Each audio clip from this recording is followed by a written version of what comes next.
Hi,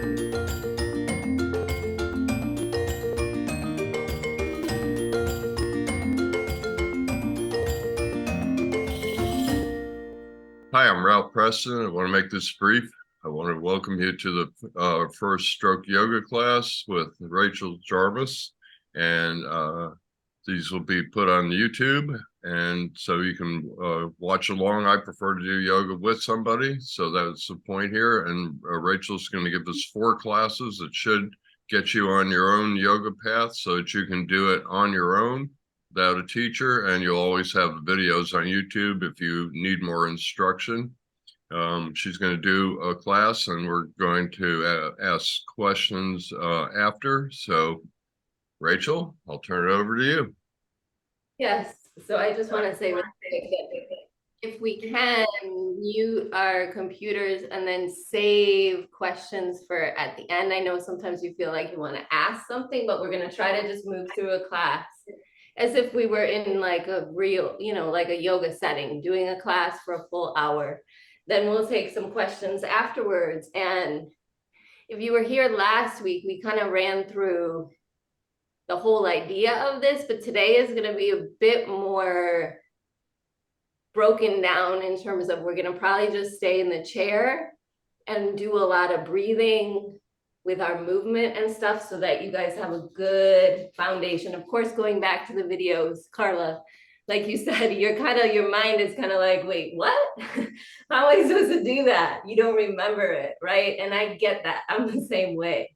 So this class is going to be very basic, right? Kind of a basic chair flow. Like I said, I don't think we'll move out of the chair unless I will say that Shavasana is the final pose of a yoga class, right? It's like, it means corpse pose, which is obviously a bit morbid, but it's not like a physical death. It's like the death of the ego. So if you are somewhere where you can lay down during that time on a sofa, on the floor, on wherever, you are more than welcome to leave or take your camera with you. Set yourself up in like a reclined position, even if you're seated and you just have like a ottoman in front of you and you want to like recline back, you're more than welcome to move around and do, you. It's the biggest thing about these classes is it's about you. So to start with here, we should all be in a comfortable, hard, semi-hard chair with a back, right? So we're seated, and what we're gonna do is we're gonna scooch ourselves forward onto our chairs and get our feet grounded best as we can. Doesn't have to be perfect, but we're gonna try to get into some alignment here. So once you do that, bring your shoulders up and back a bit and settle your eyes. That just means you could look softly at the floor or you could close your eyes completely.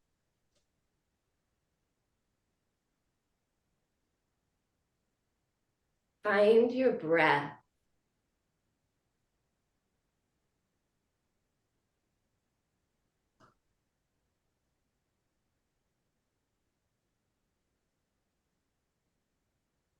We're going to take a hand onto our belly.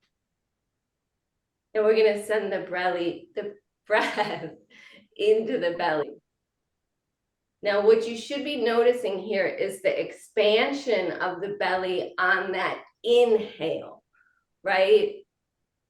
The contraction on the exhale. And we're just going to stay here for maybe 3 breaths, right? Don't aim for 10 or 12, just 2 or 3 quality breaths. And if you're not reaching that belly and you're like, Rachel, I have no idea what's going on, I don't know how to get my breath in my belly, then forget about it. Just breathe, right? Breathe with your attention there. Breathe with your attention on the belly, hand on the belly. You're not feeling it. You don't know what you're doing. That's all right. Just breathe.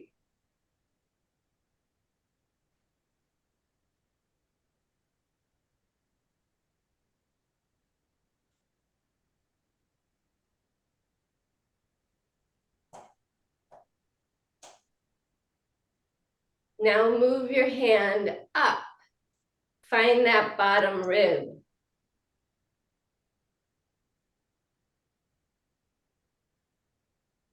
And breathe.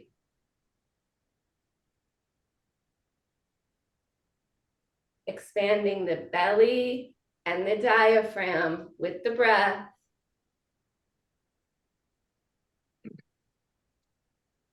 Sending your attention there, right?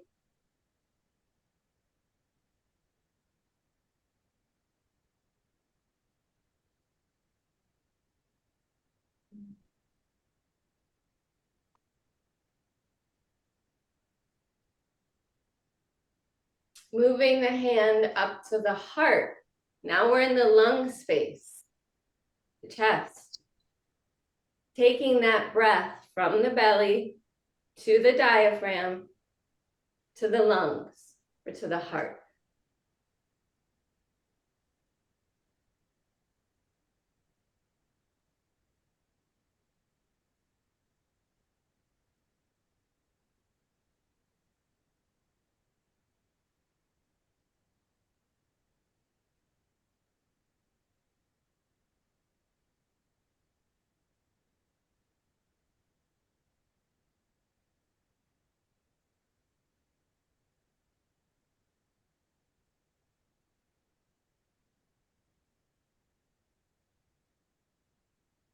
Place both hands on your lap here and allow your body to just sit a moment and notice that breath. It's like we poured a glass of water, right? We've poured it all the way up and we're really filling ourselves up, filling ourselves from the inside out, right? Which is kind of the best way to do it. Continuing to breathe here. We're going to send a bit of awareness down into our feet. It just means within your mind's eye, notice your feet. You might visually see your feet without actually looking at them. You know what your feet look like sitting here. And we're going to send our breath down into our feet, which again just means that our intention is there, the feet, and then you breathe. So that's how you send the breath somewhere, right? You just think of it, think of the body part, breathe, and then you're sending the breath there. So it's not even that complicated, right?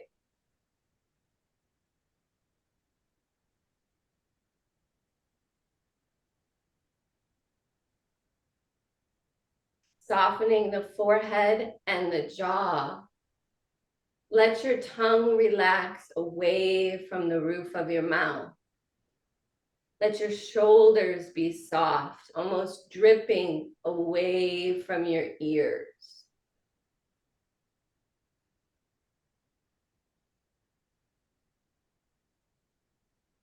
And moving down into the feet, notice your heels.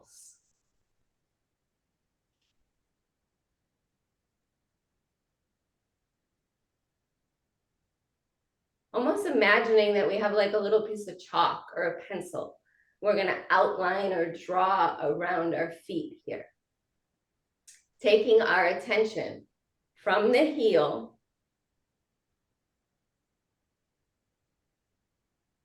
to the outer edges.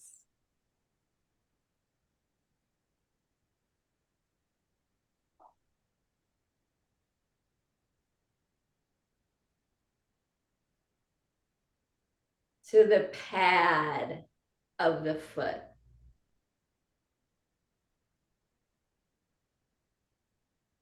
Notice your toes. And by noticing, we're not trying to understand or trying to assign meaning to, we're just noticing.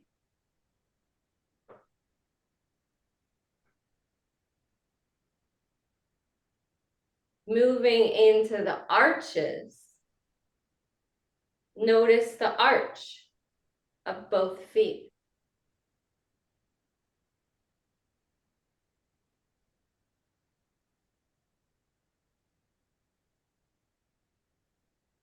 And draw all the way back down onto the heel.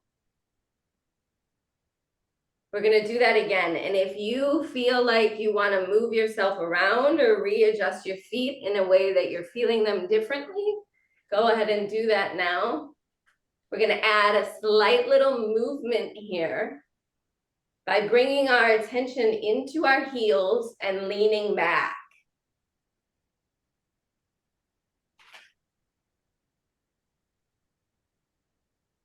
Tracing the outer edges of the feet, you might draw your knees open a bit,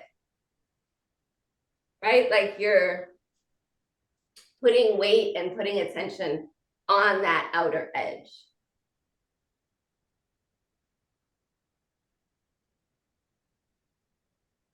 Moving to the pad of the feet or the toes, slightly leaning forward. If you have the ability to lift the heels, now is a good time to maybe try that or practice lifting one heel or both, resting on the toes, breathing in.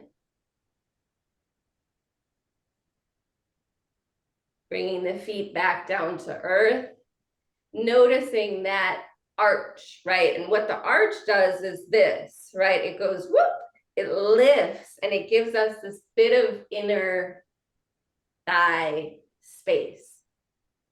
You might feel that, you might not, but bring your attention there.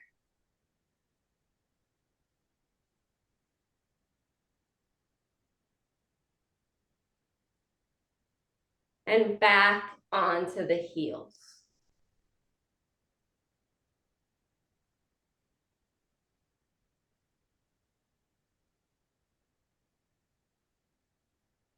Now in yoga, we're very big on like visuals and like, I don't know, really kind of corny examples of how to teach the movement, right? So we're going to continue with our little piece of chalk.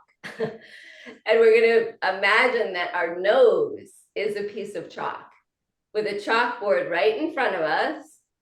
We're going to start to draw lines, right? And you're going to go first to the right,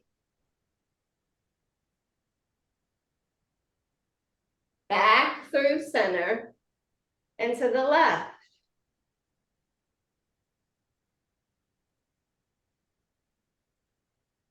Come through center and draw down. You don't have to go very far, right? If the head is hurting or if something is bothering you through the neck, you don't have to move very far, but from a normal forward gaze, slightly down, and then up. And same thing, people want to go up sometimes and drop the head way back and go far up. You don't have to go that far. Just a little slight up. And if you want to go farther, by all means, go farther. But we're just remembering to honor ourselves, not anybody else or any picture that we might have seen of yoga or any idea that we might have of yoga in our head. And then take your gaze down again. And up. And back to center. We're going to do that all again. So pause a moment and notice your feet, right? Have your feet shifted? Has anything moved? Are you still grounded? Are you still supported through your feet? Have they checked out on you? Take a moment and just maybe wiggle the butt, come forward a bit, readjust in any kind of way. And then we're going to come back to it here by drawing that line towards the right,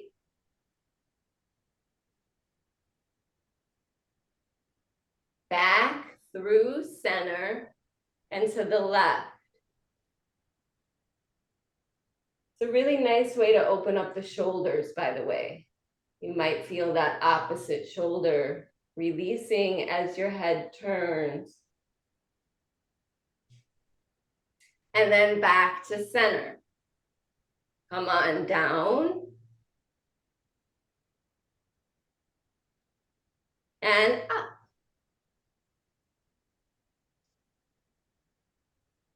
And back down. and back up.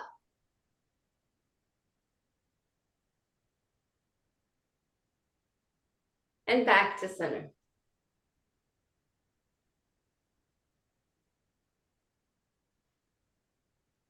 Find the breath. If you've lost it, that's all right. Movement usually shifts the way that we breathe. The breath might get a bit shallow with every movement. That's okay. But we'll always come back to it, right? Like our grounding force here in our practice.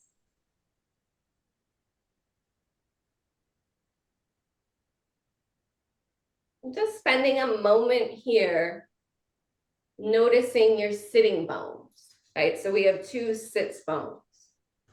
Find your right one and find your left one. Now you can wobble side to side, or you can walk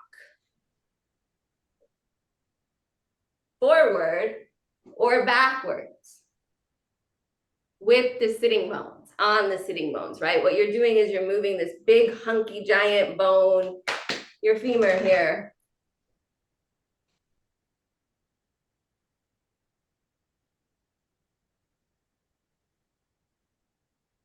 Remember, all of that energy and all of our breath kind of lives in the base of the spine or in our pelvic bowl. So we want to try to start to get that energy moving up and down the spine. This is why we walk or we teeter, but we just move with our breath. And then allow yourself, I always joke about this because this is the one yoga phrase that I actually like, because most of mainstream yoga I just think is kind of trash. But finding your center is actually a really good way to put it, because after you spend a bit of time here and then here, you're going to end up coming into what feels like center to you. And we're kind of all on video here, which is really kind of awesome to use the screen to notice our bodies, to see if we're doing anything like, you know, a lean one direction, a hunch forward, or a lean the other direction, or a hunch back. It's a nice time to just pause and notice. Again, feeling your feet, your knees, your femur bones, your pelvis, and then your spine, your head, your shoulders, your arms.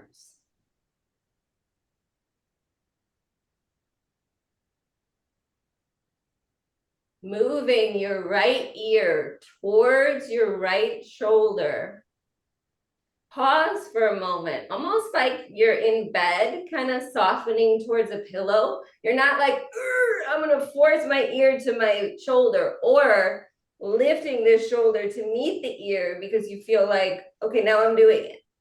No, you're just slightly leaning in, pausing where you meet that edge, and snuggling in.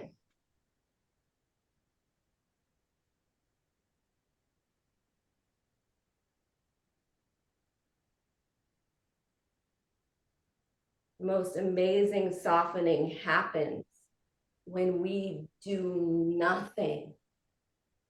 It's so cool to witness. Now drop your chin down towards your chest and make a little crescent moon with your head, like you're coming side to side.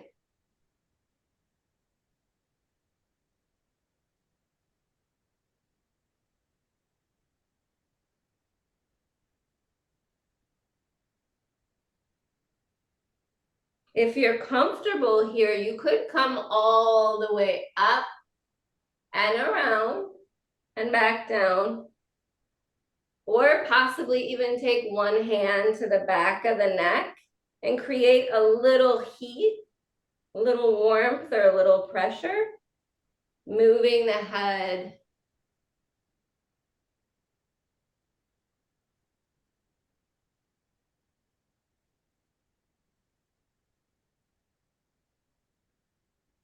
Now, if you're just going one way, pause and switch your direction. Go on the other way.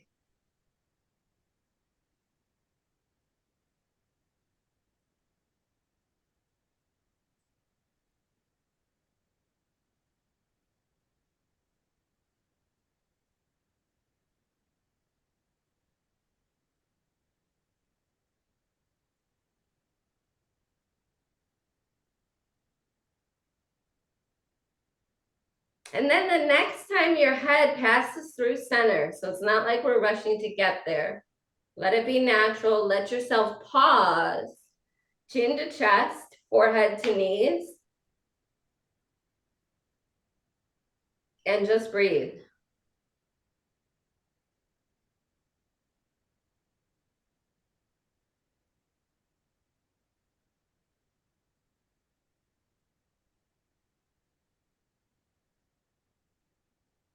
Let's start actually here with our movement with some cat-cow. So today we're going to do it either with the hands on the knees extended here, or the hands on the thighs, or like we did last time, our hands were here, right? So it kind of depends on where you are in your body today, what you want to do. But the idea with cat-cows is that spinal flexion and extension. So we'll start here, dropping the head, letting the pelvis move back and the shoulders kind of hunch towards the ears. Exhale your breath here.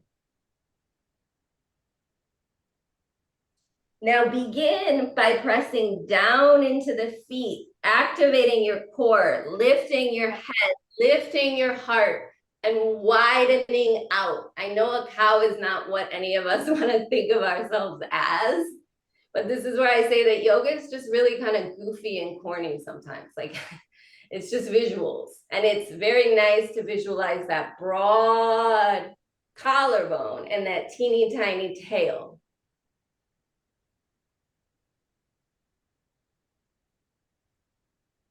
Gently exhaling, find your cat again by dropping the head, hunching the shoulders up and in, and really letting that belly go back. It's like that scared Halloween cat with that skinny belly, pressing in, hunched up shoulders, dropped head.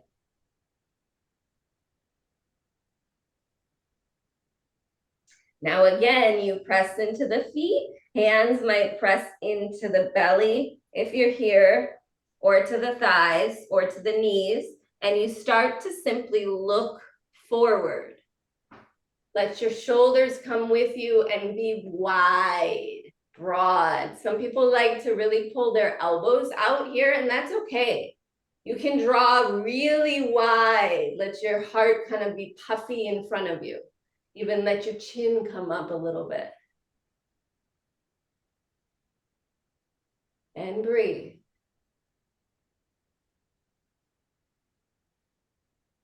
Now we'll do, excuse me, we'll do one more round, dropping the head, exhaling the breath.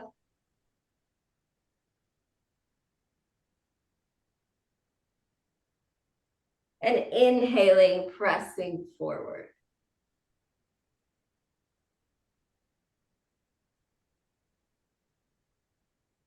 Let's all just kind of meet in a nice broad cow. So your back is kind of arched, your heart is forward, your chin might be lifted. And from cow, instead of coming back to cat, we're just gonna find neutral, bringing everything in. And notice that for a second, because it's almost like a corset is tying up and everything inside your belly is going in, right? You can kind of feel that. And it's such a cool way to activate the core. So we'll do that again, actually. Take the head and the chin forward, make the shoulders wide, and then release just to neutral. Tall spine, chin is centered at the chest. That just means the chin is neither up nor down. And pause.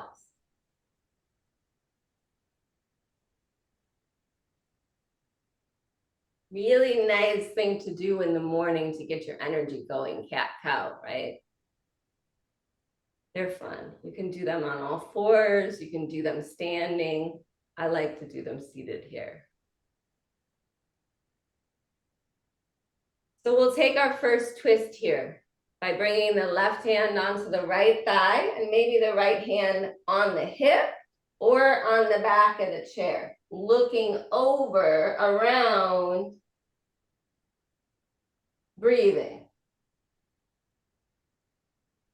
Or maybe just looking forward, right?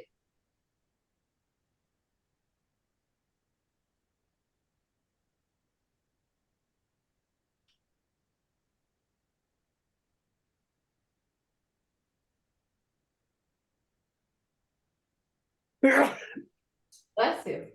Excuse me. And then unwind yourself and go on into the other side. Sometimes taking that head around the corner doesn't benefit us much. So you can actually get into a deeper twist kind of just by looking straight on to the side and drawing that breath down deep into the pelvis.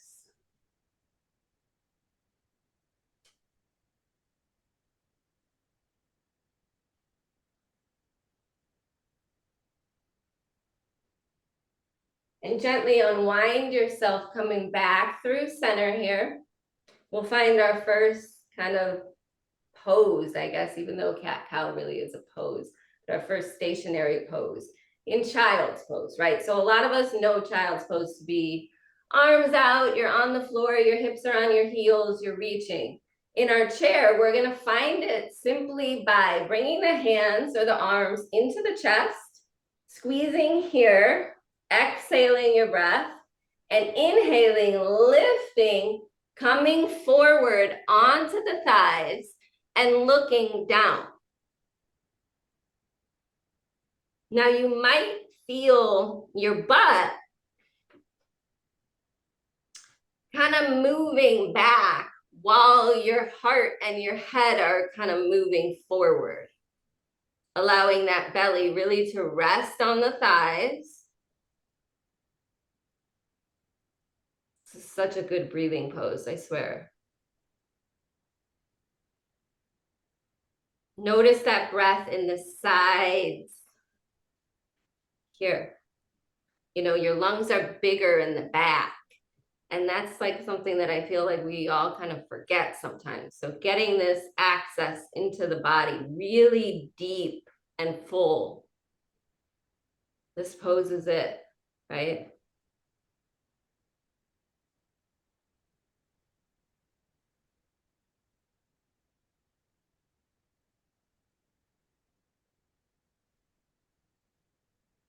See if you can't just close your eyes, soften the jaw, and soften everything. Nothing should be working too hard here.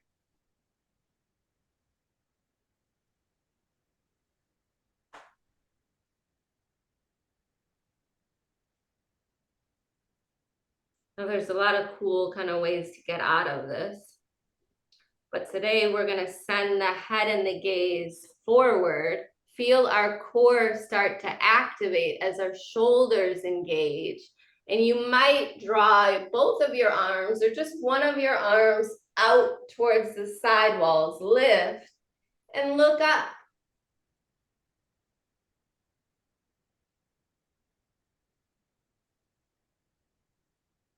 Exhale and release your arms back to where they were. Give yourself a tight squeeze.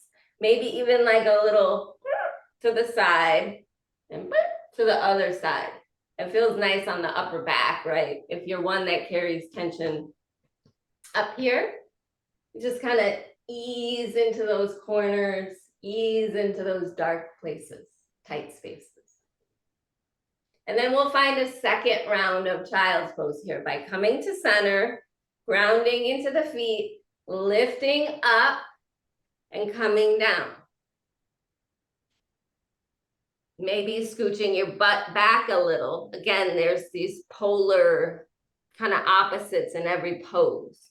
like a grounding down and a lifting up, or a reaching back and a reaching forward.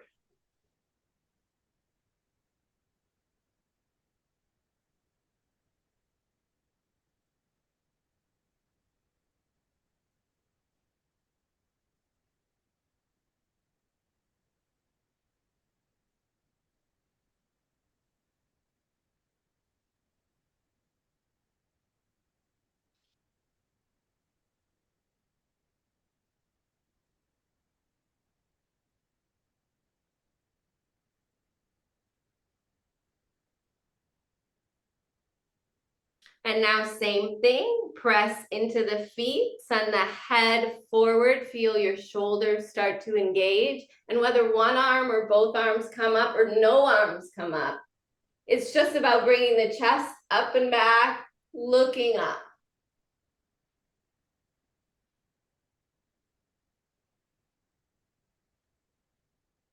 And exhale here, bringing your hands into your heart.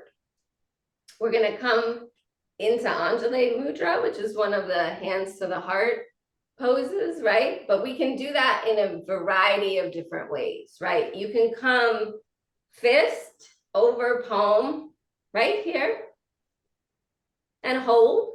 Now for me, I'm specifically working on my fingers and getting my hand working a lot better. So for me, I come into the hand just with an interlock, right? So you might interlock, or if you have the flexibility in the fingers, you could straighten out all 10 fingers and your thumbs and bring your palms together, right? So there's lots of choices. And now see, if you notice me coming here into this pose, my wrist is very tight, right? Very, very, very tight. So I'm gonna give myself a second to sit and breathe. And then I'm gonna drop down a bit more into the heart. Noticing that flexion that happens with a few breaths in the wrist. Maybe not today, maybe not tomorrow, but I'm telling you, it does happen. And you can firmly press your palms together and lift up through the elbows. Again, this is a good way to look at yourself. Notice if you're balanced. Notice if you're even.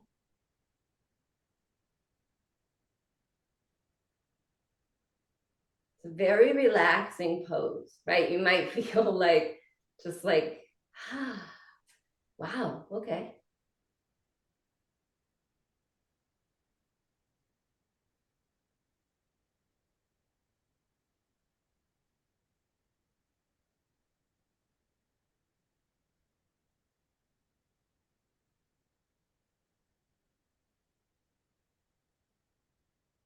Now beginning to just find the very start of our eagle pose. You're gonna drop your forearms in and round down.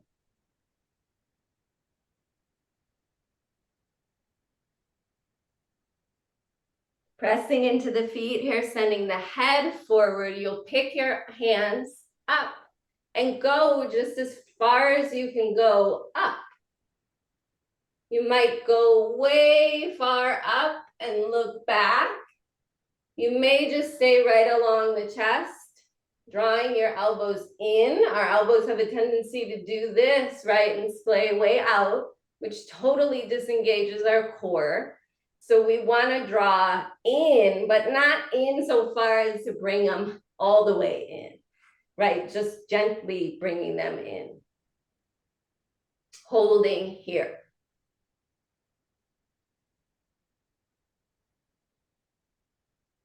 Now round forward again. And inhale, lift up.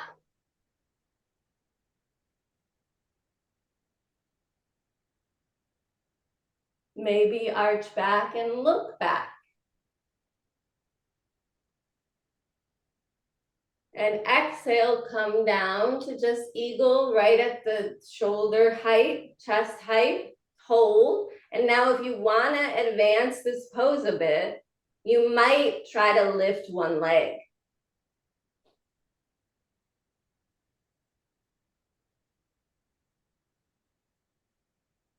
Set that leg down and lift the other leg.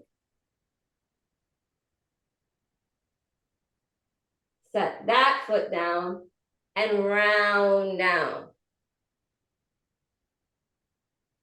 Our upper back is starting to get a bit hot here, warm. So let your shoulders kind of be loosey-goosey and exhale your breath.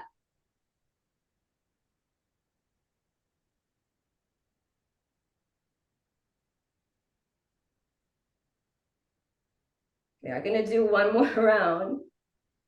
So remember, you can take it wherever you want, or you can perhaps just sit right here, right? Because this is like a version of child's pose. So you're still doing yoga. And as long as you're with me here breathing, I want to say you're doing the yoga. You don't have to be in a pose, posture, physical position to be doing yoga. That's just not true, right? So you can find any place that you want to be, coming up with the arms, holding, and then moving up and back if you like a nice little back bend. And come on back to center, just elbows in line with the shoulders, about chest height. You could put your fingers out right here into a full palm to palm and hold. You could also lift a leg if you did that before and hold. Switch your legs.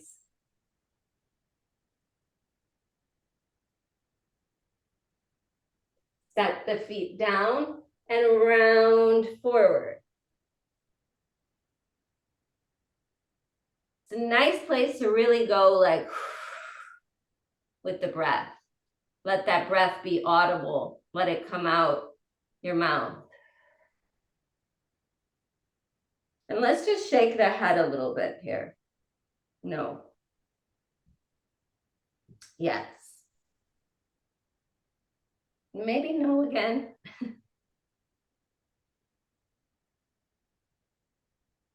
And yes again. And release your hands. Bring your arms down to your side body and bring your head forward and up. Gonna get into a little bit of forward folding today, and then do a seated warrior one, right? So the forward fold, right, is such a key component of yoga. And in order to get there, we're gonna practice our hip hinge, which is flat back, feet grounded, forward, and down, then up and back. So we're gonna do this a few times. Try it out. Come forward, look down, feel your spine really extend. I always make these sounds like it's locking in, it's loading. And then back, up, and lean back a bit. And forward, down, back, up. Let's do one more. Forward. It's like our halfway lift, right? So let's bring our hands onto our shins or even onto our knees, extending the spine forward, breathing in. You'll see this in a round of sun salutations where you go up, you come to halfway, and then you go down, right? Well, this is the halfway point. Then bring yourself up, slightly back, and come forward here. Now, doing something maybe different with the hands to the feet or to the ankles and dropping the head. So the difference between the halfway lift, right, is your halfway lift is extended, spine is long. You move into that fold by dropping the head and letting the body be kind of like ragdoll-y, right? You can lower down onto the thighs. I will say that we want to try to keep the knees close together. So if you're going out here and coming in, I might suggest that you try to do it with the knees together and come forward and down with hands on either sides of the feet or on the feet or under the feet. You can sometimes see people hooking at their big toes, holding on, dropping the head. Again, finding the breath. So remember, if you set up in a pose and you get into it and you're like, I can't find that breath, come out of it a little bit. Your forward fold could be right here, kind of like our child's pose. But remember, in child's pose, our head was forward. So the fold drops the head.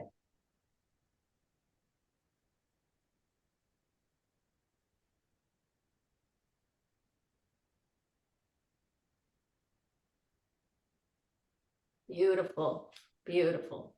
Take your time. And when you feel ready, or if you start to get dizzy or anything, then definitely breathe and come on out really slowly.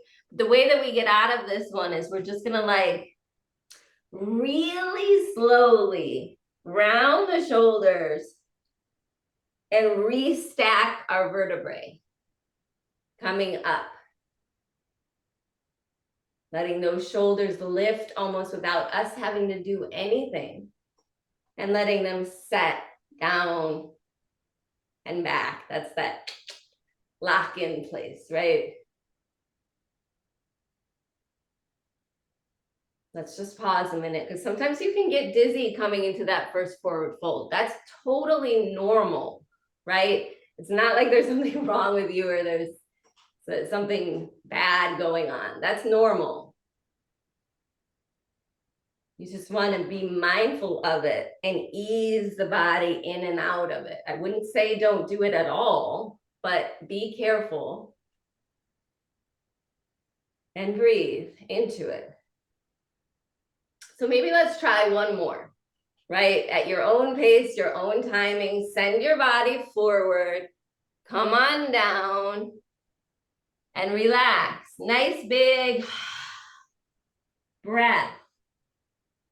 Release some tension in your head, your neck, your shoulders.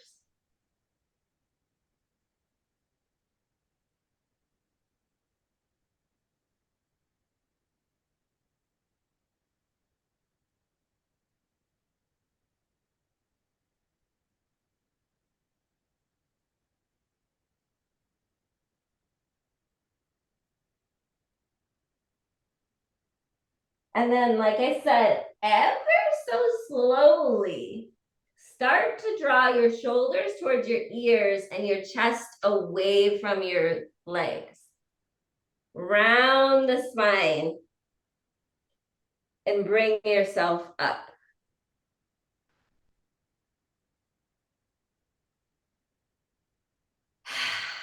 Maybe a nice big breath out and a smile even. Let your body just kind of sit and receive.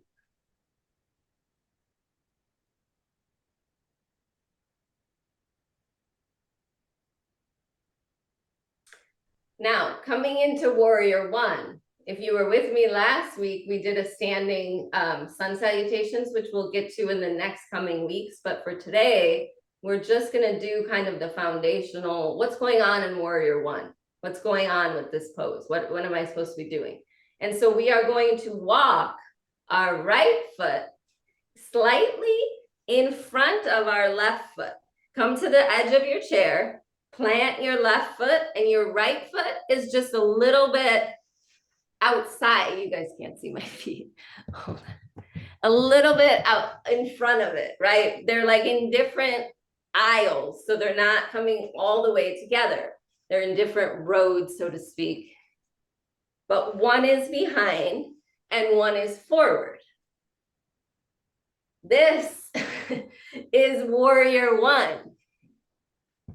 I have to say this because you'll get online and you'll Google Warrior One and you'll see all kinds of fancy things.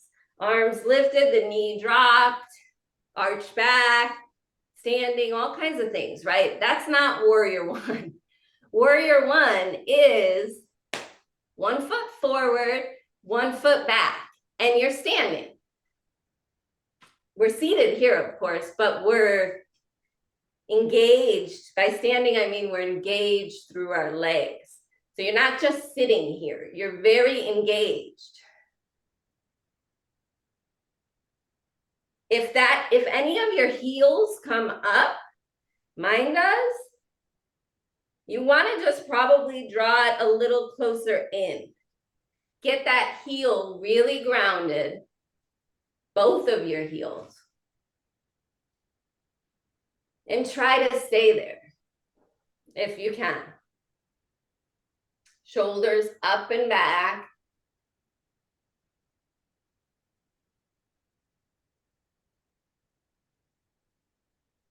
Now, let's say we wanted to take this to another level. Well, this is too easy for me. I don't want to stay here, right? I'm going to give you some choices, right? Because Warrior One does include a full arm lift.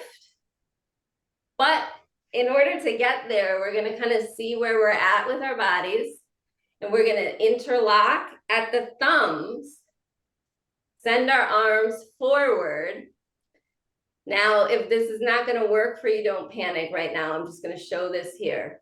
Pressing into the feet, lifting up, and going slightly back. Then coming back down and in. So if that version doesn't work for you, you could do something with the arms here and just slightly lift and look up. Remember, the pose is happening here, right? Doesn't matter what the arms do. I teach regular yoga classes and I always tell people, pretend like you don't have arms.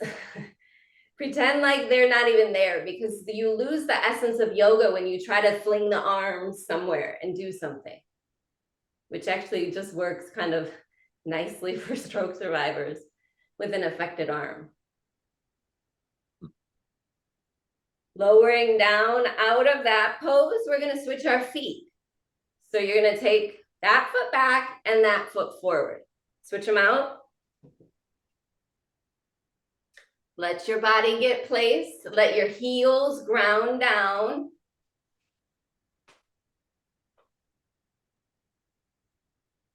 And feel the extension through the spine.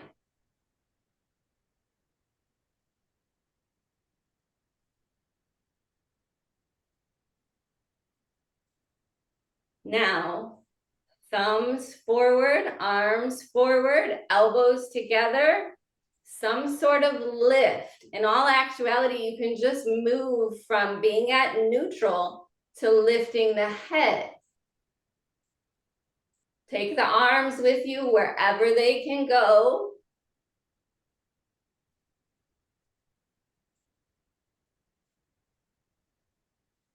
And exhale, come on out of it. Draw that front foot in. We start to get a little warm here. People sometimes think that chair yoga is like easier yoga. It's not. We're actually working deeper muscles, getting into deeper places, and you will sweat. You will start to get a little warm, sweat, and that's the point, right?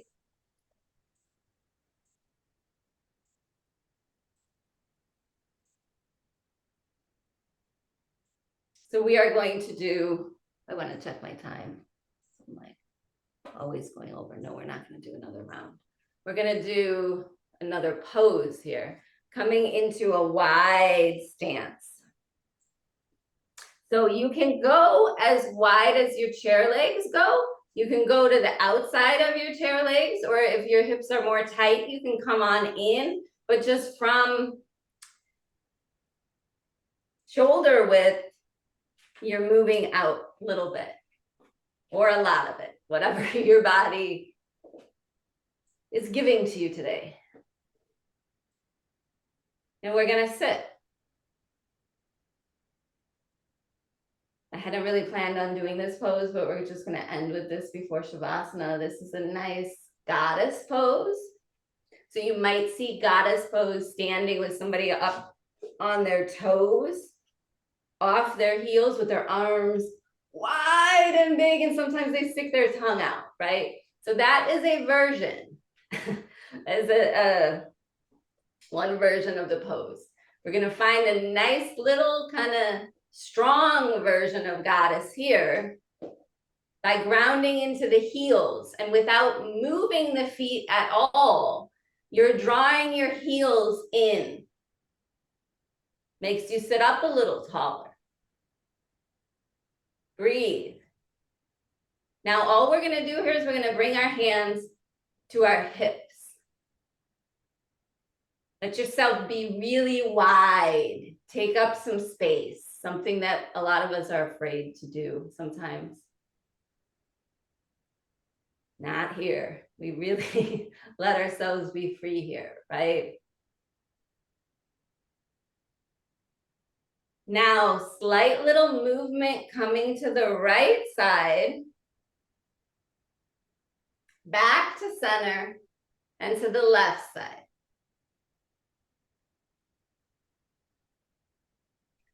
Come through center, pause, and come forward.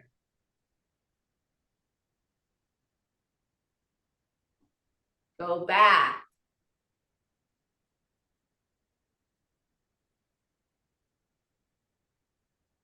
And forward. And back. Come to center.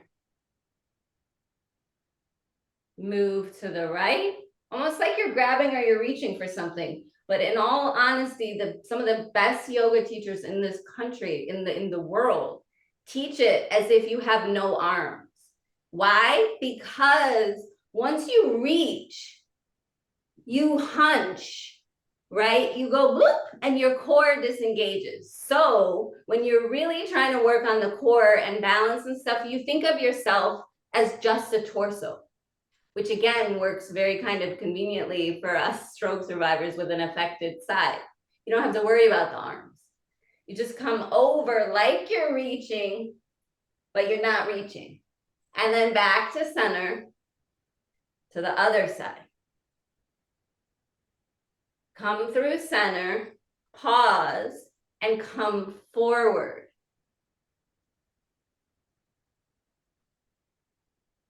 Go back.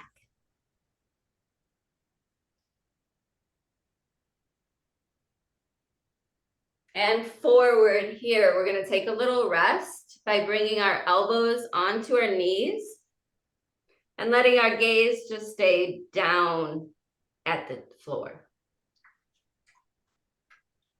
Again, taking up space. When we think of the Buddha, we kind of always see him with this really big belly. And I don't think that that was because he was fat. I think that it was trying to connotate the breath coming into the belly.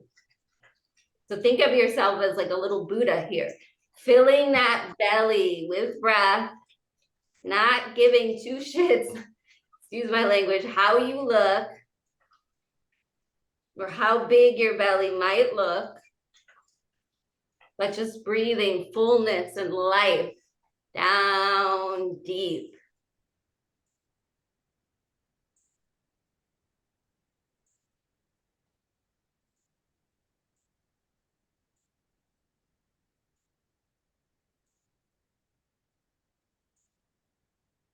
Now we'll do maybe one cat-cow here, right? Just to kind of reinforce that cat-cow motion is something that you can find almost in anything that you do. By bringing the head forward, looking forward, letting that back arch, breathing in and exhaling, rounding back, looking towards your navel. Exhaling like a heavy sigh. And then again, forward with the head, lift. And round back. Round back so far as to pull yourself in and up. Taking the arms back to the sides or back to your lap and walking your feet in.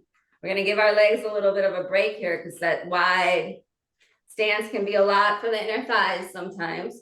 So you might do a little clamshell or at least let the knees fall together to give it that counter kind of feeling, counter stretch. And breathe.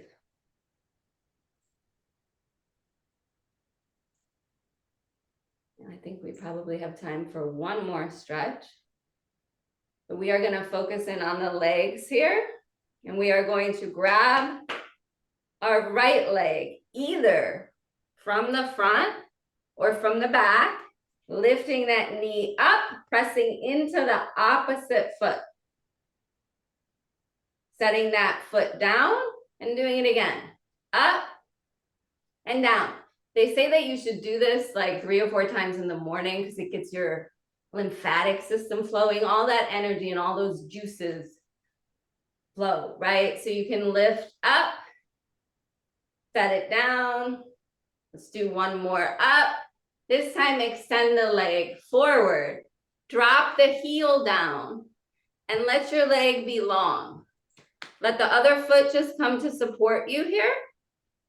Now your hands are just gonna rest, say here or here, and you're hinging forward onto that leg. Now the foot can stay flexed or the toes can go down. You can rub on the knee or rub on the shin or rub at the back of the leg. Drop the head maybe down. And breathe. Anybody with sciatica or nerve pain down the legs, this is the stretch that you want. We talked about this a bit last week with Ralph. But this guy is a really good stretch. Then go ahead and walk yourself up and out. Bring that foot in, and we'll do the other side. So you'll pick up from either the front or the back and pump a little. Think of it as getting your engines revving, right? Our body literally is a hydraulic system.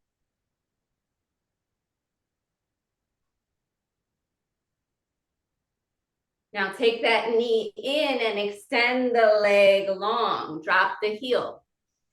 Same thing, maybe something different on this side, depending on what's going on with your body, but you'll start to lean on into it. Maybe come all the way down, nose to knee it, as they say, but it's not really about touching. It's just about creating that action, coming forward and down.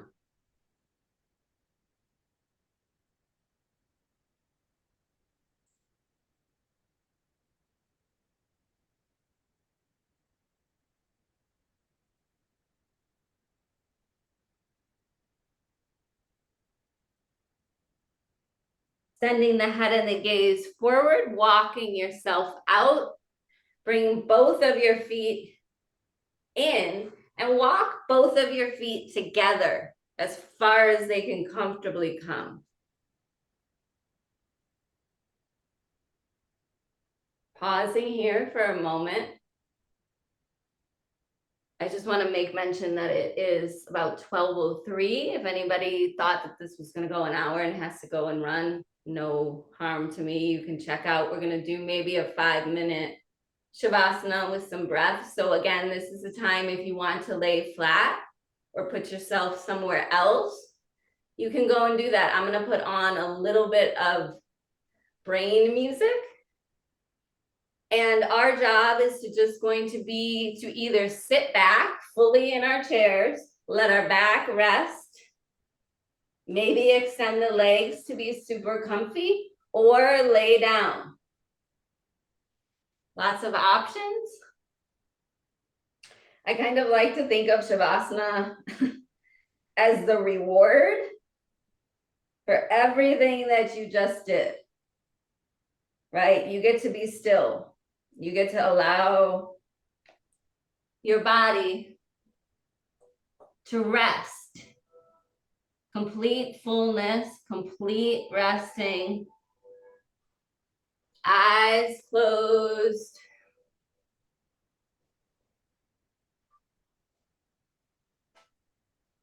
Forehead soft. Jaw soft.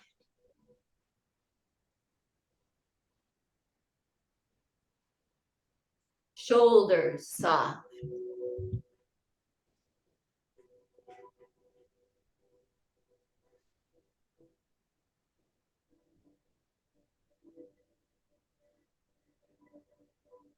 Almost feeling heavy. I know heaviness is not something that we like to think of in our bodies, sometimes, especially after having a stroke. But here, we're connecting to Earth, Gaia, Mother Spirit, right? So we might feel a sense of heaviness down towards whatever we're seated or laying on. Releasing and relaxing yourself into this earth energy. Letting go of anything you might be holding on to. And allowing that breath to move freely from the toes to the head and back down.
I'm just going to turn the music off. And you will begin to slowly ease yourself out of whatever position that you're in.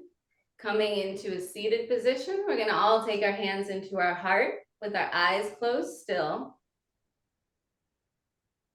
And seal in our practice here, right? So the way that we're going to do that is we're just going to do a really nice audible breath, right? Like,